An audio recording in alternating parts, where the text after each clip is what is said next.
berbagi untuk negeri, guru penggerak majukan pendidikan. Guru penggerak menghamba pada murid, kreatif rancang pembelajaran. Hargai potensi, tingkatkan prestasi, lahirkan profil pelajar Pancasila. Belajar, bergerak, berbagi untuk negeri, kita menjalin kolaborasi. Belajar, bergerak, berbagi untuk negeri, demi bakti pada Ibu Pertiwi.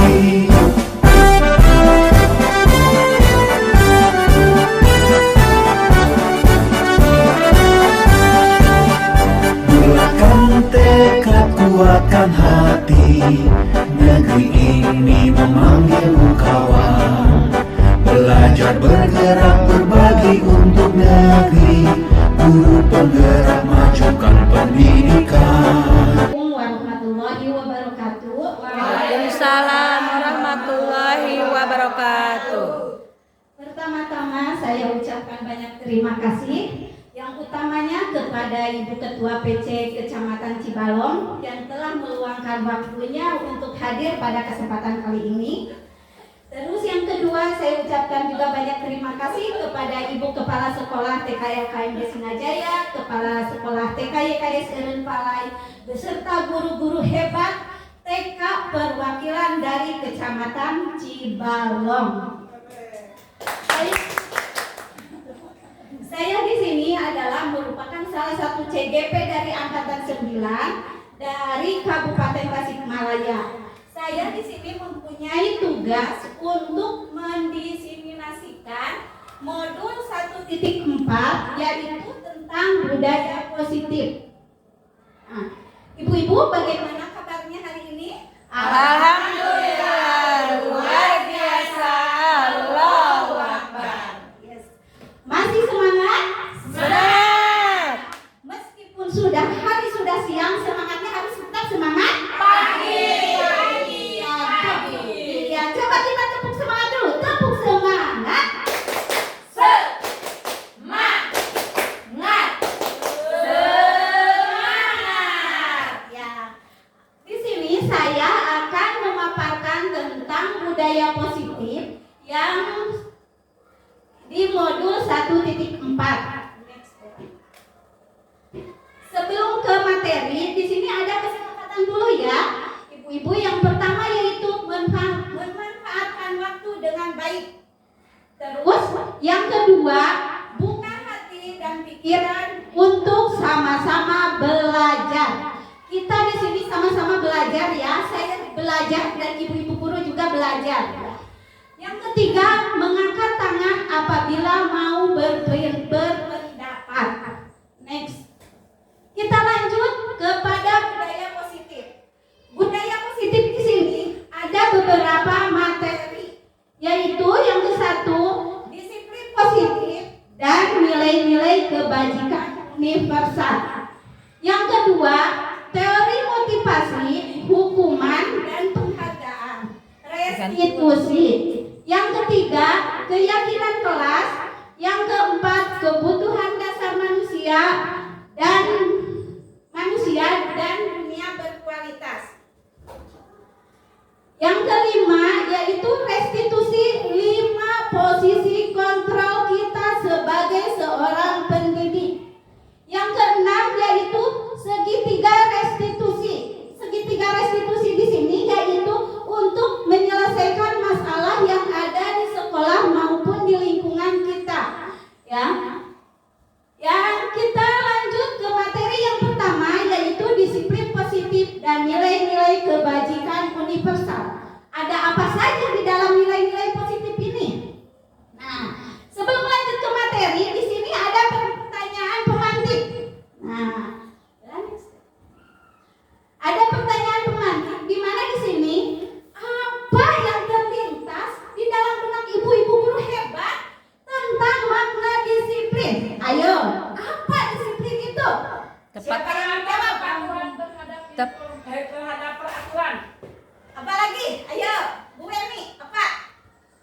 Tepat waktu. Sesuatu yang harus ditaati.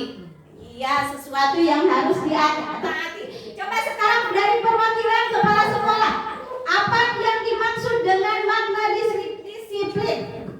Tepat waktu, tidak terlambat. Ya, udah tepat waktu. Ya, tepat waktu. Iya, tepat waktu dan juga katanya tidak terlambat. Nah, sekarang mari kita lihat apa yang dimaksud dengan disiplin positif. Disiplin positif itu dalam budaya kita dimaknai menjadi sesuatu yang dilakukan oleh seseorang kepada orang lain untuk mendapatkan kepatuhan. Tadi benar kata Ibu Weni, kita harus mematuhi aturan yang sudah ada, itu termasuk ke dalam disiplin. Kita cenderung menghubungkan kata disiplin itu dengan ketidaknyamanan. Nah, disiplin itu seolah-olah membuat kita itu tidak nyaman. Nah, sekarang mari kita lihat disiplin positif. Disiplin positif di sini merupakan sebuah bentuk penerapan disiplin tanpa kekerasan. Yang kedua, upaya mengomunikasikan perilaku yang efektif antara orang tua dan anak. Yang ketiga, mengajarkan anak untuk memahami konsekuensi dari perilaku mereka. Dan yang terakhir, mengajarkan anak tanggung jawab dan rasa hormat ketika berinteraksi dengan lingkungan. Kalau disiplin positif di sini yaitu tanpa kekerasan. Jadi membuat anak itu menjadi rasa lebih hormat. Anak itu menjadi menghargai dirinya sendiri untuk berubah kepada karakternya dia, sehingga dia itu dapat diterima di lingkungan. Itu yang dimaksud dengan disiplin positif. Kita lanjut.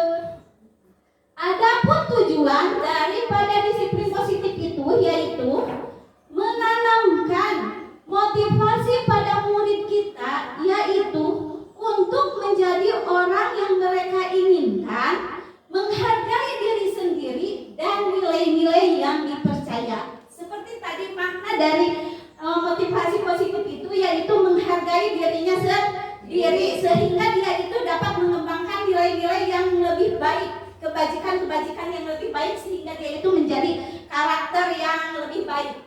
Nah, lanjut. Nah, kita lanjut sekarang ke dalam kebajikan universal. Di dalam kebajikan universal di sini ada beberapa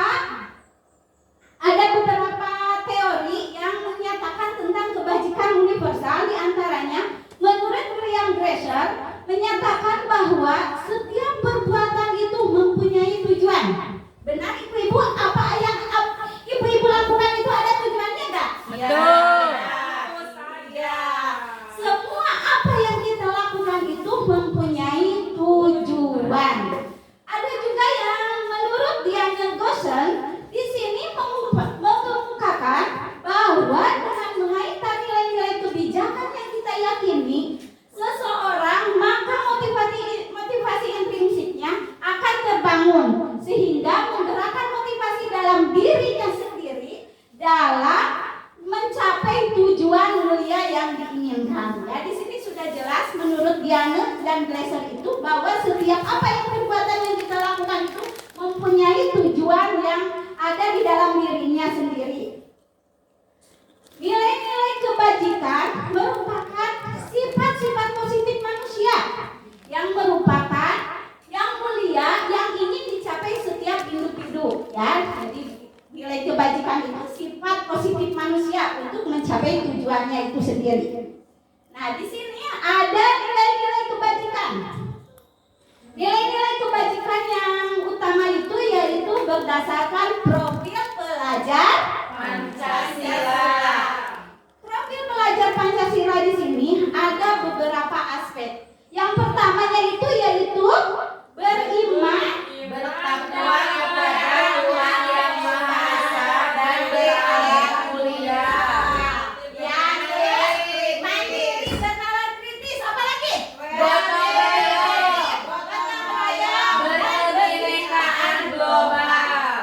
Selain menurut profil pelajar Pancasila, di sini juga ada menurut IBO atau Primary Year Program (PYP). Selain itu juga ada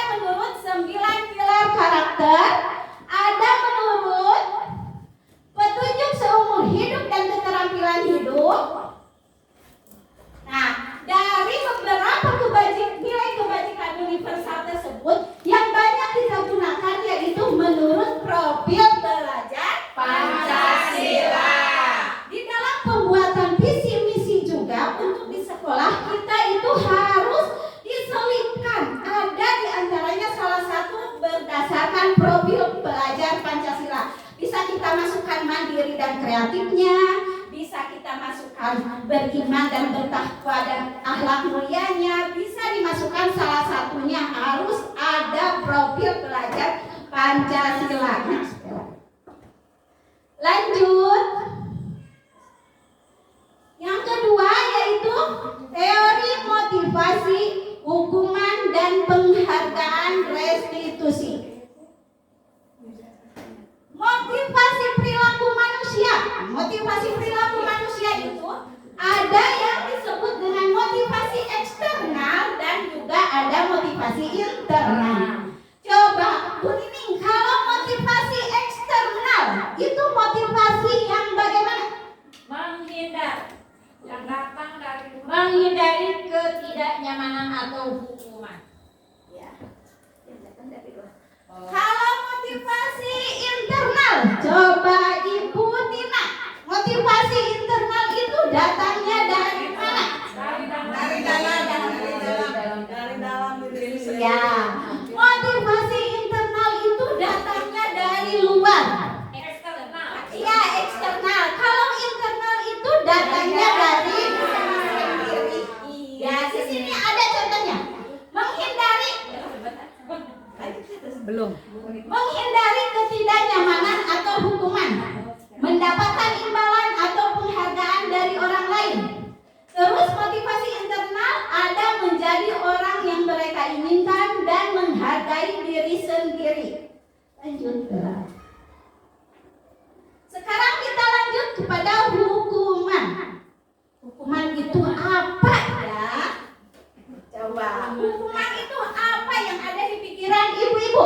Konsekuensi yang harus diterima oleh seseorang ketika Berbuat salah. tidak sesuai dengan aturan. Ya, betul sekali.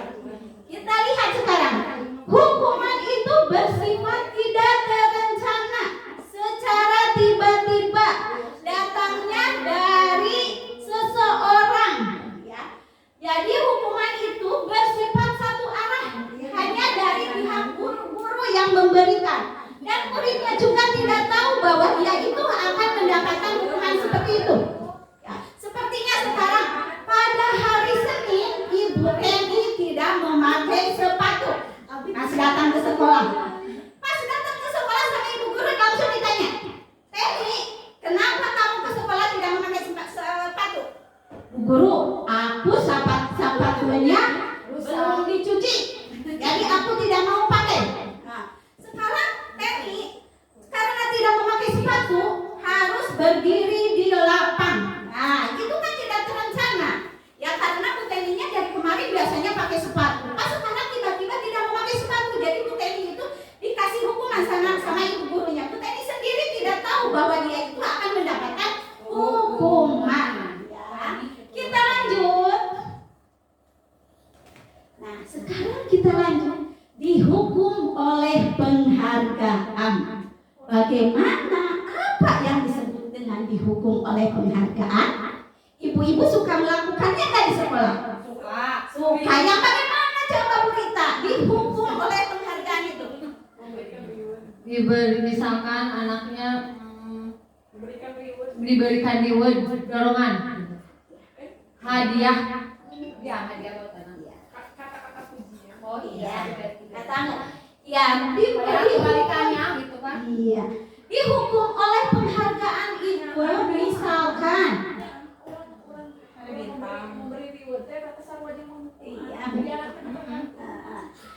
Dihukum oleh penghargaan itu berlaku sama dengan hukuman.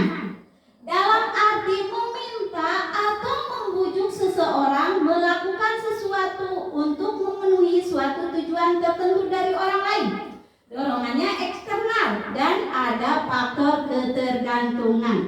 Terus terang saja ya ibu, saya di sekolah kalau ada anak yang tidak mau mengerjakan tugas, saya suka begini, ayo selesaikan tugasnya. Ini bagus katanya. Kenapa? Gak mau Bu, gak mau. Kenapa gak mau? Nanti sama ibu kalau diselesaikan tugasnya sama ibu dikasih hadiah. Hadiahnya mau apa? Aku mau makanan Bu, aku mau coklat. Oh ya nanti sama ibu diberikan coklat ya. Nah jadi anak itu semangat kan mengerjakan tugasnya karena akan diberikan hadiah oleh ibu guru. Nah terus besok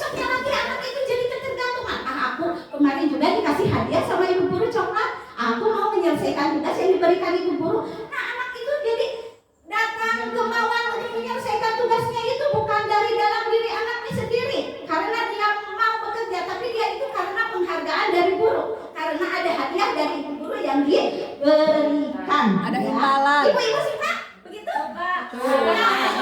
Iya, apalagi anak-anak usia dini. Ya, saya juga suka melaksanakan begitu. Tapi saya setelah mengetahui bahwa dihukum oleh penghargaan itu tidak boleh, saya juga sekarang sedikit-sedikit supaya rada beron. Iya. Sekarang kita lanjut ke dalam konsekuensi. Konsekuensi itu bagaimana? Ya, ibu-ibu biar tidak ngantuk meskipun masih cuaca siang, tapi harus tetap semangat pagi. Ya, konsekuensi itu bagaimana? Bu Dede tahu tidak apa yang dimaksud dengan konsekuensi? Bu Aris, ayo Bu Aris apa? Sudah terencana atau sudah disepakati. Oh iya, betul Ibu Mili. Jadi konsekuensi itu sudah direncana. Ada kerjasama, ada kolaborasinya antara guru dan juga murid. Jadi kita itu membuat dulu kesepakatan. Nah anak-anak, kalau anak-anak besok ke sekolah tidak memakai sepatu, anak-anak sama ibu akan disuruh sapu di halaman kelas. Nah jadi anak-anak itu sudah tahu, itu namanya konsekuensi. Kalau hukuman itu hanya dari pihak guru, guru juga tidak tahu bahwa dia itu akan ngasih hukuman kepada Bu Teni. Bu Teni juga tidak tahu bahwa dia itu akan dihukum oleh guru, ya. Jadi itu perbedaan hukuman dan konsekuensi. Kita lanjut Bella. Nah, di sini ada Bella lanjut ke atas. Ada perbedaan mana tindakan yang dilakukan oleh guru yang diberikan hukuman ataupun konsekuensi. Di sini ada yang ke satu misalnya mencatat 100 kali di dalam buku kalimat. Saya tidak akan terlambat lagi karena terlambat ke sekolah. Itu termasuk mana? Hukuman. Iya, hebat. Sekarang lari mengelilingi lapangan basket 2 kali karena terlambat hadir ke sekolah. Iya, sekarang kita lanjut menggantikan kertas tugas teman yang dicoret-coret. Masuk ke konsekuensi. Iya, hebat. Ibu-ibu guru sudah bisa membedakan mana yang dinamakan hukuman dan juga konsekuensi. Kita lanjut Bella. Sekarang kita masuk ke dalam restitusi. Nah, restitusi itu apa? Ibu guru, saya juga baru tahu ternyata ada restitusi. Nah, restitusi itu adalah proses menciptakan kondisi bagi murid untuk memperbaiki kesalahan mereka sehingga mereka bisa kembali pada kelompok mereka dengan karakter yang lebih kuat. Jadi restitusi itu adalah untuk menyelesaikan masalah-masalah yang tadi. Itu namanya restitusi. Kita nanti lebih lanjutnya akan dibahas kepada restitusi 5 posisi kontrol dan juga retiga restitusi. Kita lanjut Bella. Nah, di sini ada ciri-cirinya. Restitusi itu mempunyai ciri-ciri. Yang ke satu yaitu bukan menebus kesalahan, namun untuk belajar dari kesalahan. Ya. Yang kedua memperbaiki hubungan. Yang ketiga tawaran bukan paksaan. Yang keempat restitusi menuntun untuk melihat ke dalam diri. Yang selanjutnya restitusi itu mencari kebutuhan dasar yang mendasari tindakan. Yang selanjutnya restitusi adalah cara yang lebih baik dalam menyelesaikan masalah. Terus restitusi itu fokus pada karakter, bukan tindakan, ya. Apalagi untuk anak-anak usia dini, ya, yang difokuskan itunya kepada karakternya. Restitusi itu fokus pada solusi. Yang terakhir mengembalikan murid berbuat salah pada kelompoknya. Jadi restitusi itu di sini sudah jelas, yaitu untuk cara untuk menyelesaikan masalah yang ada, ya. Terus lanjut Bella. Kita lanjut kepada keyakinan kelas. Di sekolah, siapa di sini yang sudah melaksanakan keyakinan kelas? Belum ada yang sudah. Alhamdulillah kalau di sekolah TK YKS Eren Palai kemarin sudah melaksanakan keyakinan kelas, karena keyakinan kelas itu juga merupakan tugas dari modul 1.4 budaya positif tentang demonstrasi kontekstual. Jadi kemarin itu saya mempraktikkan membuat keyakinan kelas yang ada di sekolah saya. Ya, kita lanjut Bella. Pembentuk keyakinan kelas. Keyakinan kelas itu yang bagaimana? Apa? Saya juga baru mengetahui ternyata di pembelajaran guru penggerak itu ada keyakinan kelas. Nah, keyakinan kelas itu bersifat abstrak, berupa pertanyaan universal, dibuat dalam pernyataan positif. Sedikit saja agar mudah diingat. Tekeni panjang-panjang ting ada mau keyakinan kelas teh. Nu penting mah dingartos ku anak teras dina ngadama keyakinan kelas teh. Tekeni ngangge kata-kata negatif, kedah ngangge kata positif. Terus sesuai dengan kondisi kelas dan sekolah sehingga mudah diterapkan.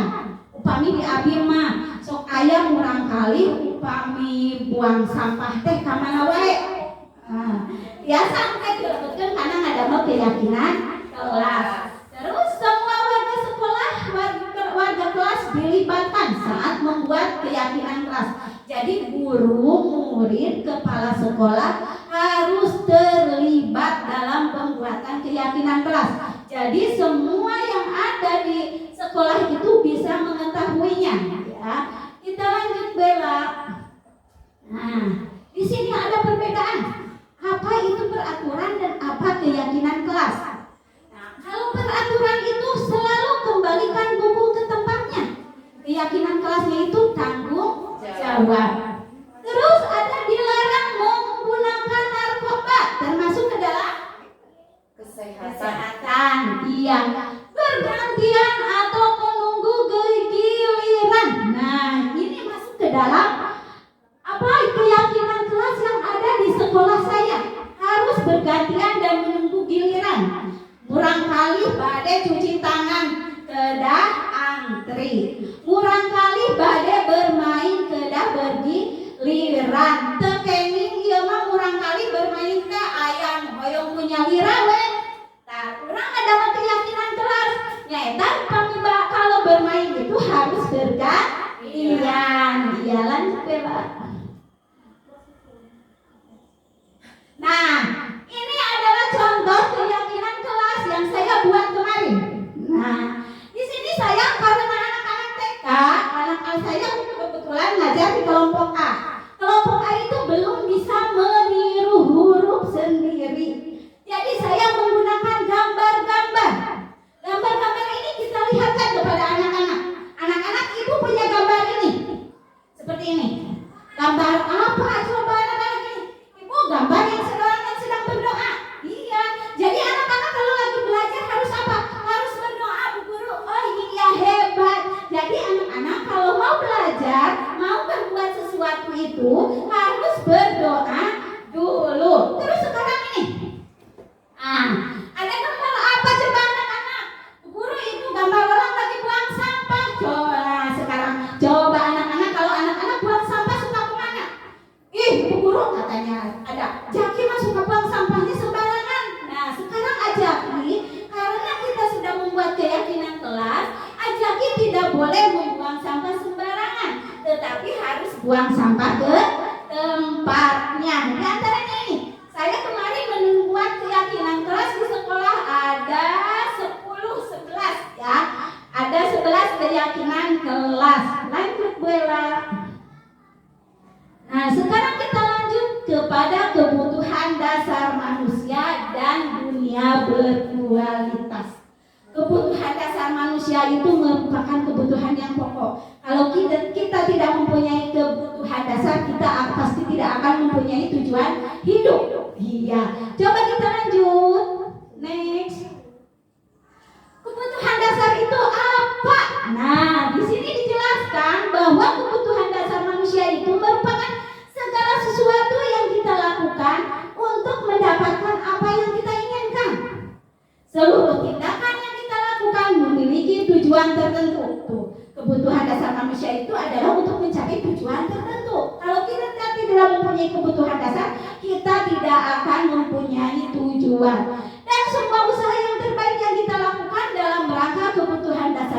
dapat terpenuhi dengan baik. Iya, itu adalah kebutuhan dasar. Kita lanjut. Nah, di sini ada macam-macamnya. Kebutuhan dasar apa saja yang kita perlukan? Yang pertama itu ada kebutuhan dasar bertahan hidup. Murah ibu-ibu perlu tidak? Ibu-ibu mempunyai kebutuhan dasar bertahan hidup? Perlu.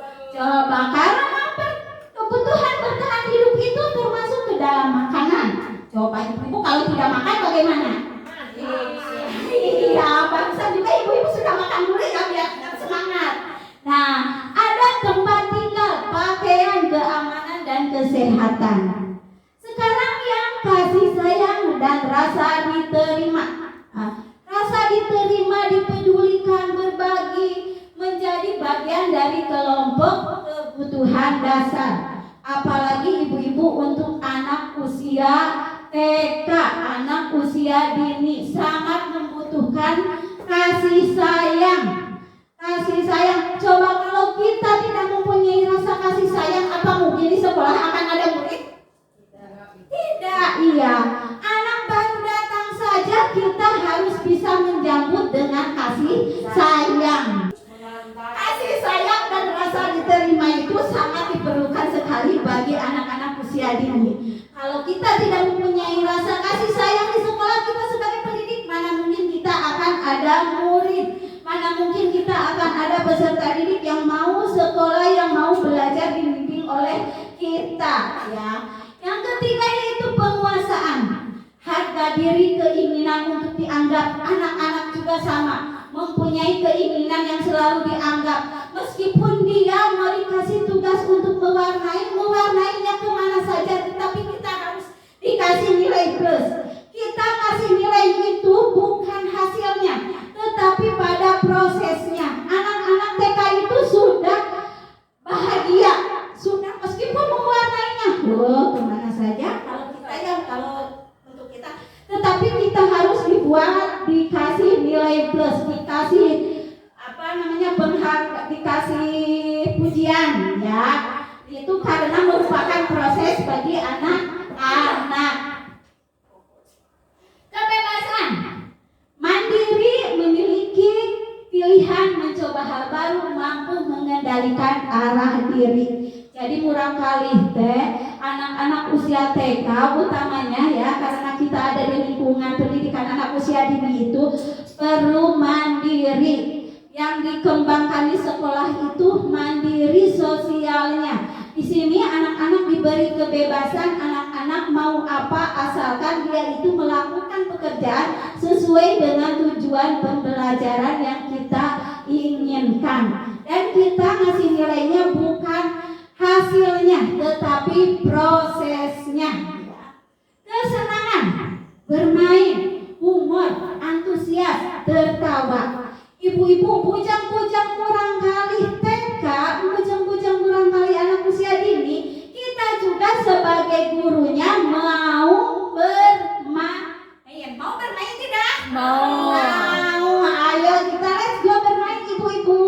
Nah, kita lanjut sekarang kepada restitusi 5 posisi kontrol. Di sini posisi kontrol guru itu ada yang sebagai penghukum, ada sebagai pembuat merasa bersalah, ada yang sebagai teman, ada yang sebagai pemantau, dan ada yang sebagai manajer. Nah, coba kita lihat bagaimana yang disebut dengan penghukum, pembuat rasa bersalah, teman, pemantau, dan juga manajer. Next, Ibu.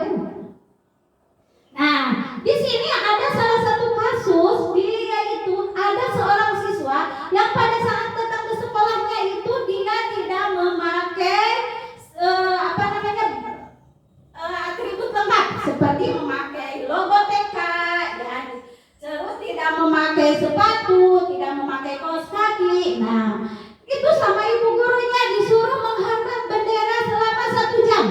Itu masuknya ke dalam penghukum. Apa, Dedek? Penghukum. Iya. Terus sekarang ada contoh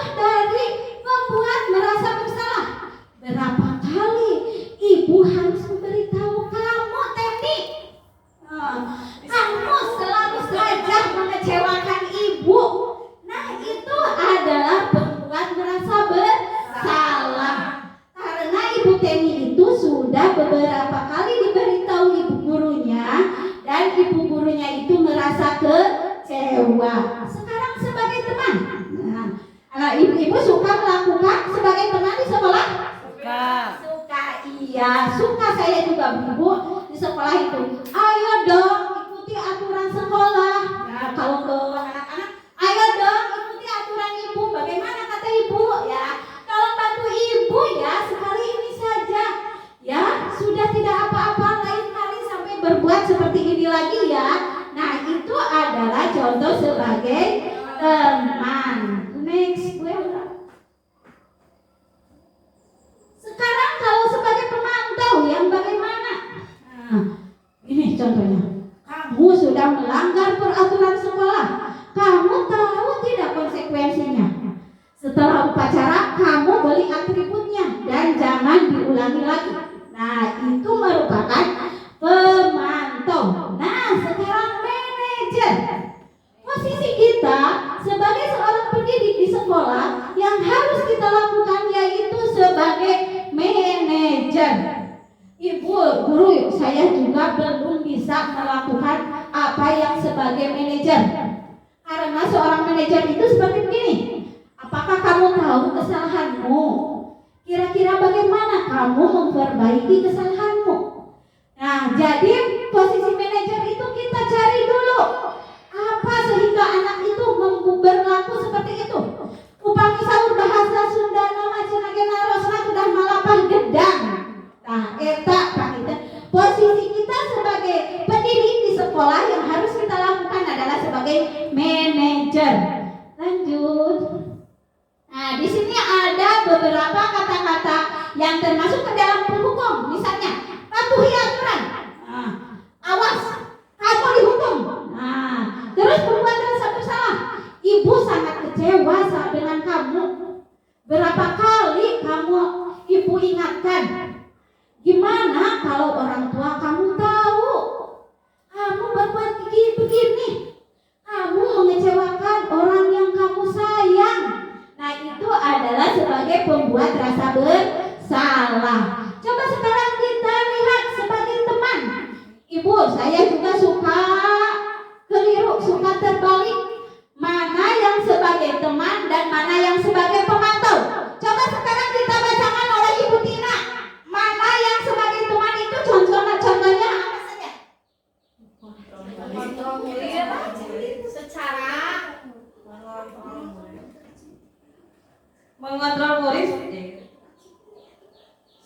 mengontrol murid secara persuasi. Ayo bantulah ini bapaknya. Ayo ingat tidak bantuan ibu.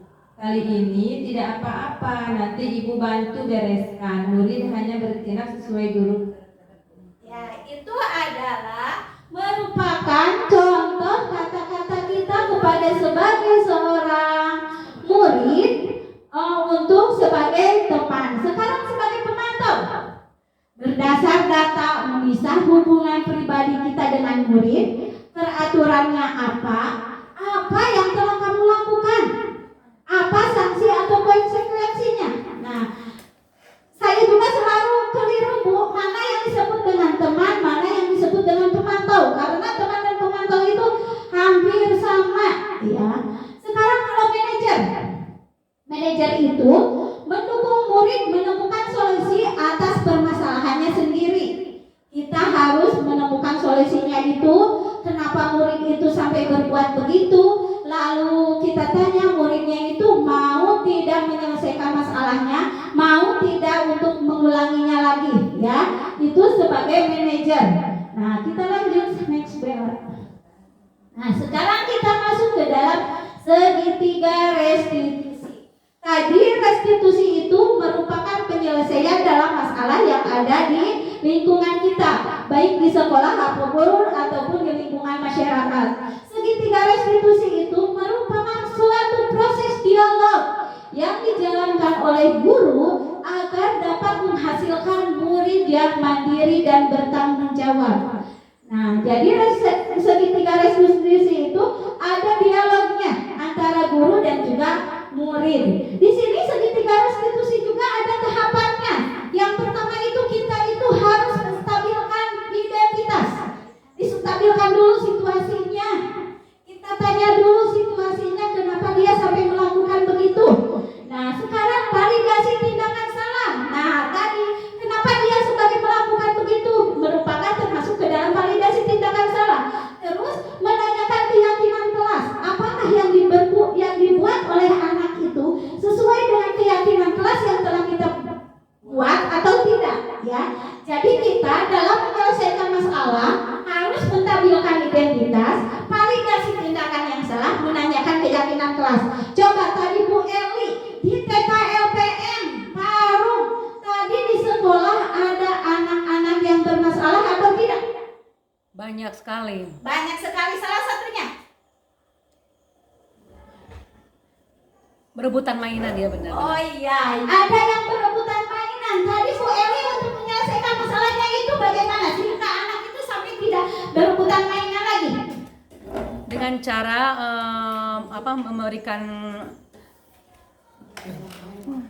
memberikan itu apa namanya cara mau bermain bersama, terus saling bergantian gitu, bergiliran. Jadi dia bisa menghormati orang lain yang mau meminjam alat main itu gitu. Terima kasih Bu Eli. Sebagian dari perkataan Bu Eli itu sudah bagus, sudah sesuai dengan susunan dari segitiga restitusi, yaitu menstabilkan identitas, validasi tindakan salah, dan kalau menanyakan keyakinan itu mungkin Bu Eli karena belum mengetahui, baru mengetahui sekarang, ya. Jadi belum ada keyakinan kelasnya. Ya, kita lanjut Bu Ella. Nah, di sini ada contoh menstabilkan identitas. Menstabilkan identitas itu berdasarkan membuat kesalahan adalah bagian dari proses pembelajaran. Di sini diantaranya berbuat salah itu tidak apa-apa, nak. Nah, gitu. Tidak ada manusia yang sempurna. Saya juga ibu juga pernah melakukan kesalahan. Ayo kita bisa menyelesaikan masalah ini. Ibu tertarik ya mencari siapa yang salah. Nah, kamu berhak merasa begitu. Apakah kamu sedang menjadi teman yang baik untuk dirimu sendiri? Nah, itu termasuk ke dalam menstabilkan identitas. Yang kedua, validasi tindakan salah. Validasi tindakan salah itu yaitu berdasarkan prinsip setiap perilaku berupaya memenuhi suatu kebutuhan. Misalnya, kata-katanya begini. Padahal kamu bisa melakukan yang lebih buruk ini, ya. Kamu pasti punya alasan kenapa kamu melakukan hal itu. Seperti tadi Bu Eli, ada anak yang berebutan mainan. Pasti dia itu mempunyai alasan kenapa dia sampai berebut mainan. Mungkin karena teman yang sedang bermain itu tidak mau bermain bergantian, ya. Anak itu melakukan suatu kesalahan itu pasti mempunyai alasannya. Lalu kita tanyakan di dalam validasi tindakan salahnya. Terus yang terakhirnya, kamu boleh mempertahankan sikap kamu, tapi kamu harus menambahkan sikap yang baru, ya. Terus sekarang ke dalam menanyakan keyakinan. Nah, keyakinan. Tadi kita udah membuat keyakinan kelas. Keyakinan kelas itu kita buat sesuai dengan kondisi yang ada di sekolah kita, ya. Kalau tidak ada kondisi di sekolah kita yang selalu berbuat itu, jangan dibuat di dalam keyakinan kelas. Berdasarkan prinsip teori kontrol bahwa pada dasarnya kita itu termotivasi secara intrinsik. Nah, sekarang seperti begini contohnya. Apa yang kita percaya sebagai kelas atau keluarga? Apa nilai-nilai umum yang kita telah sepakati? Apa bayangan kita tentang kelas yang ideal? Kamu mau menjadi orang yang seperti apa? Nah, di sini lanjut Bella. Nah, di sini ada salah satu contohnya. Kemarin saya waktu tugas demonstrasi kontekstual, kebetulan ada suatu permasalahan di sekolah, yaitu ketika saya sedang di luar mau mengantar anak yang mau jajan, ada anak yang ada di dalam kelasnya itu rebutan mainan. Ini mainan, Bu. Lalu saya terus masuk ke dalam kelas dan kebetulan anak yang bermainnya itu bernama yang rebutan itu Iden ya. Terus kita menstabilkan identitas. Saya itu membuat stabilkan identitas. Terus terang Ibu, dalam menstabilkan identitas untuk anak usia dini itu saya kemarin praktekkan, anak-anaknya tidak mau. Kejadiannya itu banyak pas hari itu ya. Ada yang rebutan mainan, ada anak yang melihat jajanan orang lain mau, ada anak yang mau jajannya diantar sama mamahnya. Ya, itu banyak sekali pas hari itu. Kebetulan saya cuma bisa berbincang-bincang mengklarifikasi masalah itu dengan permasalahan yang rebutan mainan, yaitu antara Iden dan Jaki. Begini ya, menstabilkan identitas. Saya sendiri bilang, Iden saya, tadi Ibu lihat Iden berantem ya sama Jaki. Iden menjawab, Iden itu susah, tidak bisa menjawab. Anak-anak itu cuma gini, ya, anak-anak usia TK itu tidak bisa menjawab. Bukan tidak bisa menjawab, mungkin dia malu atau gimana ya, karena dia itu sudah berbuat kesalahan. Beda lagi kalau untuk anak usia SD, SMP, mungkin dia sudah bisa mengutarakan apa yang dia lakukan. Iden cuma mengangguk aja. Iya gitu. Ibu Rita, kenapa Den? Iden, Jakinya gak mau ngasih mainan. Udah aja gitu bilangnya. Lalu saya bilang lagi, oh jadi Ajaki gak mau ngasih mainannya secara bergiliran sama Iden. Iden ngomong deui Iden teh. Nah, Bu Rita, jadi Idennya gimana? Marah. Ngambek, Idennya jadi ngambek karena dia itu mau mainan yang ada di Iden. Lalu saya bilang ke Iden, oh jadi Idennya kesal ya sayang. Ibu juga akan kesal juga seperti itu. Iden ngulek deui bae Iden teh. Ya katanya. Nah itu contoh dari menstabilkan identitas. Sekarang kita ke validasi tindakan salah. Nah, saya sendiri bilang, iya Ibu mengerti. Itu wajar ya sayang, karena Jakinya gak mau bergantian. Makanya Iden menjadi kesal, lalu membuat Iden terpaksa merebut mainan tersebut. Bisa jadi ini kejadian ini yang merebut mainan, kejadian yang tadi ada di masalah di TK LPM Parung. Lalu Bu Rita bilang, Iden melakukan tersebut karena ada sesuatu alasannya ya sayang. Iden bilang, ngulek lagi, kesal karena Jakinya tidak mau ngasih mainan. Jadi Iden merebut mainan yang ada di Jaki. Nah itu contoh-contoh dari validasi tindakan salah. Kita lanjut ke menanyakan keyakinan kelas. Tuh, Bella. Oh iya. Ayo ngurus. Menanyakan keyakinan kelas. Nah, Bu Rita, sayang, sekarang aku mau tanya, kira-kira perbuatan tadi itu sudah baik atau tidak? Iden. Nanya Iden. Terus kata saya sendiri, kenapa tidak ya sayang? Saya juga jadi mengerti Iden gini dan gini teh, berarti tidak dan ya. Terus karena itu tidak boleh Bu. Nah, karena Iden itu ingat apa yang dibuat dalam keyakinan kelas kita itu, bahwa harus bermain, harus bergantian ya. Lalu Iden, tidak Bu, kata Iden. Lalu saya tanya lagi, oh tidak ya, Iden masih ingat tentang kesepakatan kelas kita. Nah, Iden iya, harus baik sama teman, bermain bergiliran, saling berbagi sama teman, dan harus sayang sama teman. Itu yang ada di dalam keyakinan kelas. Ingat ya ibu-ibu, dalam pembuatan keyakinan kelas itu tidak boleh menggunakan kata-kata negatif, harus positif, dan tidak boleh terlalu panjang-panjang. Kalau membuang sampah tidak boleh keyakinan kelasnya, tidak boleh buang sampah sembarangan, jangan, tidak boleh membuang sampah pada tempatnya, gitu aja. Nah sekarang Ibu Rita bilang lagi, kira-kira Iden mau tidak memperbaiki masalah ini? Mau Bu? Coba bagaimana cara memperbaikinya? Minta maaf, katanya. Iden bilang mau minta maaf. Dan Ibu Guru juga bilang, Iden anak hebat, Iden anak soleh, Iden lain kali harus bermain bersama teman.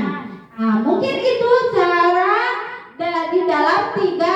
segitiga restitusi. Tahapannya itu tadi ada apa saja? Ayo, siapa ya?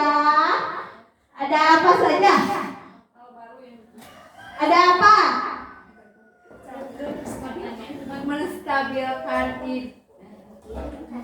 Menstabilkan identitas anak. Menstabilkan identitas, validasi tindakan salah, dan menanyakan keyakinan kelas. Nah, di sini sekarang ibu-ibu ada refleksi. Nah, siapkan bukan ya? Di sini ada refleksi. Refleksi yang pertama yaitu hal baru apa yang mengubah paradigma ibu-ibu setelah mendapatkan materi dari budaya positif ini. Hal baru apa yang dapat ibu-ibu dapati? Terus yang kedua, perasaan apa yang muncul selama mengikuti sesi ini, khususnya mengenai makna disiplin dan motivasi intrinsik. Mau disebutkan saja, mau ditulis? Sebutkan saja, ayo. Sebutkan. Siapa yang mau menyebutkan? Hal baru apa yang mengubah paradigma yang saya dapatkan? Bu Ita. Keyakinan kelas. Terus apa lagi ya? Perbedaan keyakinan dan peraturan. Terus apa? kebutuhan dasar manusia. Iya, kebutuhan dasar manusia itu tadi ada betul rasa sayang. Iya. Terus ada posisi kontrol. Itu adalah refleksi dari materi budaya positif. Sebelum berakhir, supaya ibu-ibu tidak ngantuk, di sini kita akan nyanyi.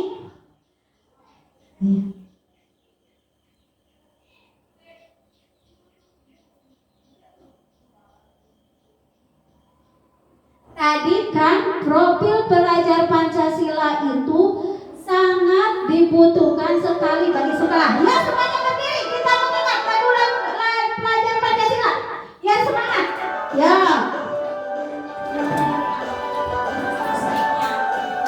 Pelajar Pancasila Beriman dan bertakwa pada Tuhan yang Esa dan berakhlak mulia. berkebinekaan global, gotong royong mandiri, kreatif Dan bernalar kritis dan Pancasila beriman dan bertakwa pada Tuhan yang Esa dan berakhlak mulia. Berkebudayaan global, gotong royong mandiri, kreatif dan bernalar kritis.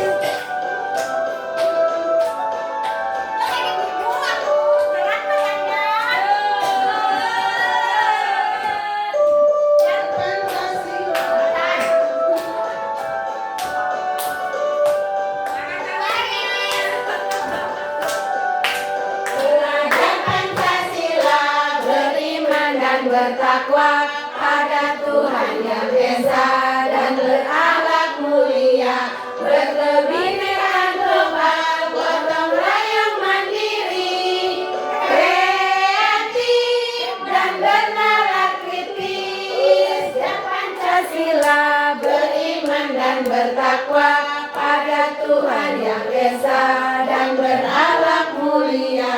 Berkebinekaan global, gotong royong mandiri, kreatif dan bernalar kritis.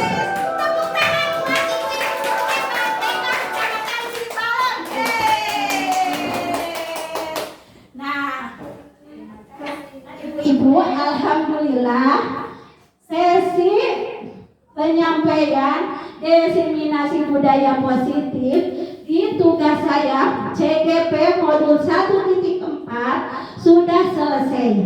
Saya ucapkan banyak terima kasih kepada ibu-ibu semuanya karena meluangkan waktu untuk hadir pada kesempatan ini. Saya berikan nilai ya. Iya. Ayo semuanya terima kasih. Assalamualaikum warahmatullahi wabarakatuh. Waalaikumsalam warahmatullahi wabarakatuh.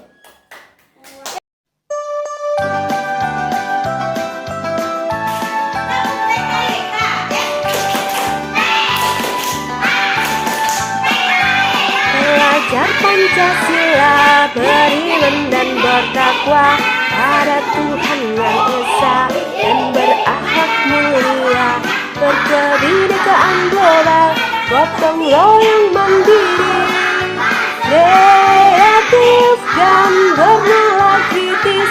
Belajar Pancasila, beriman dan bertakwa pada Tuhan yang Esa dan berakhlak mulia, berkebinekaan global, gotong royong mandiri, kreatif dan bernalar kritis.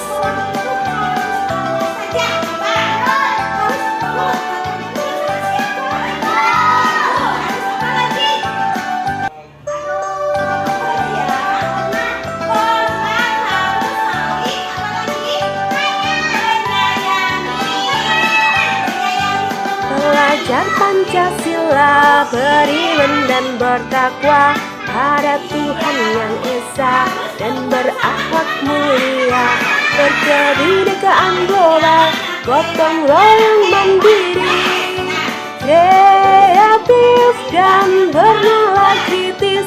Belajar Pancasila, beriman dan bertakwa pada Tuhan yang Esa dan berakhlak mulia, berkebinekaan global, gotong royong mandiri, kreatif dan bernalar kritis.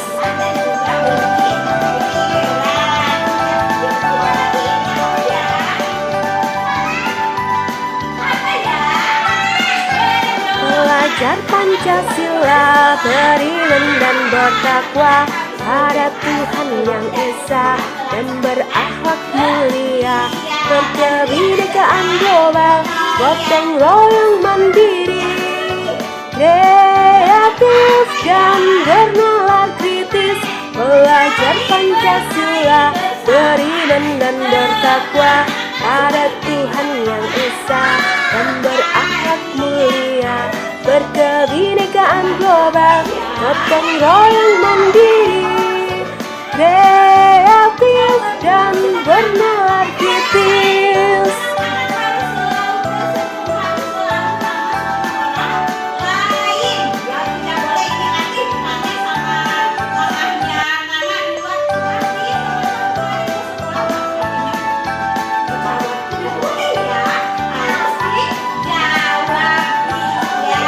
Belajar Pancasila, beriman dan bertakwa pada Tuhan yang Esa dan berakhlak mulia, berkebinekaan global, gotong royong mandiri, kreatif dan bernalar kritis. Belajar Pancasila, beriman dan bertakwa pada Tuhan yang Esa dan berakhlak mulia, berkebinekaan global, gotong royong mandiri, kreatif dan bernalar kritis.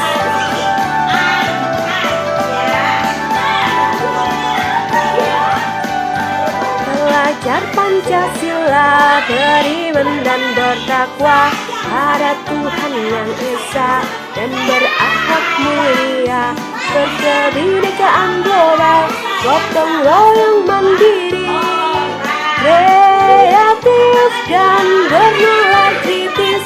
Belajar Pancasila, beriman dan bertakwa pada Tuhan yang Esa dan berakhlak mulia, berkebinekaan global, gotong royong mandiri, kreatif dan bernalar kritis.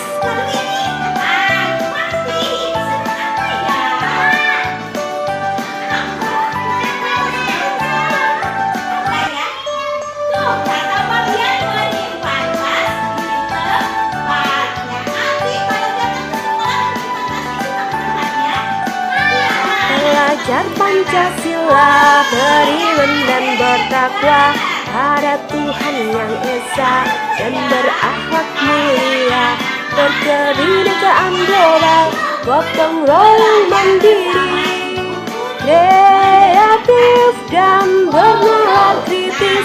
Belajar Pancasila, beriman dan bertakwa pada Tuhan yang Esa, dan berakhlak mulia, berkebinekaan global, gotong royong mandiri, kreatif dan bernalar kritis.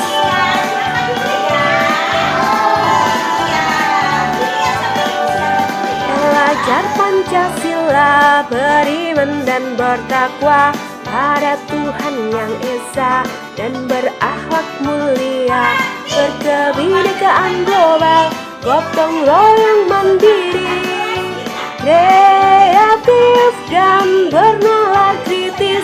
Belajar Pancasila, beriman dan bertakwa pada Tuhan yang Esa, dan berakhlak mulia, berkebinekaan global, gotong royong mandiri, kreatif dan bernalar kritis.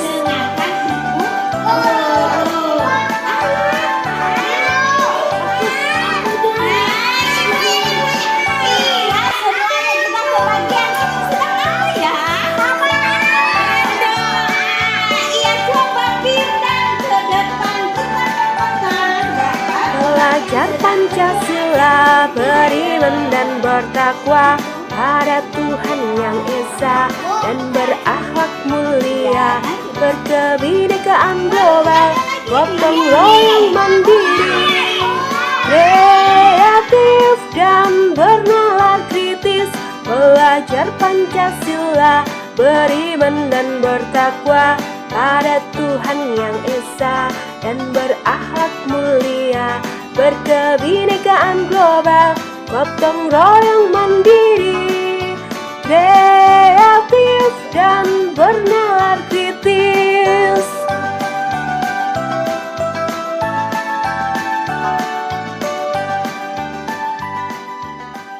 Assalamualaikum warahmatullahi wabarakatuh.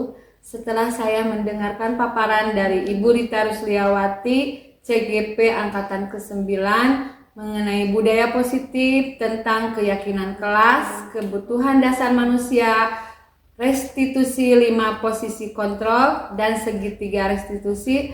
Alhamdulillah saya memahami masalah tersebut, dan mungkin saya bisa menerapkan di sekolah saya sendiri. Demikian paparan saya. Assalamualaikum warahmatullahi wabarakatuh.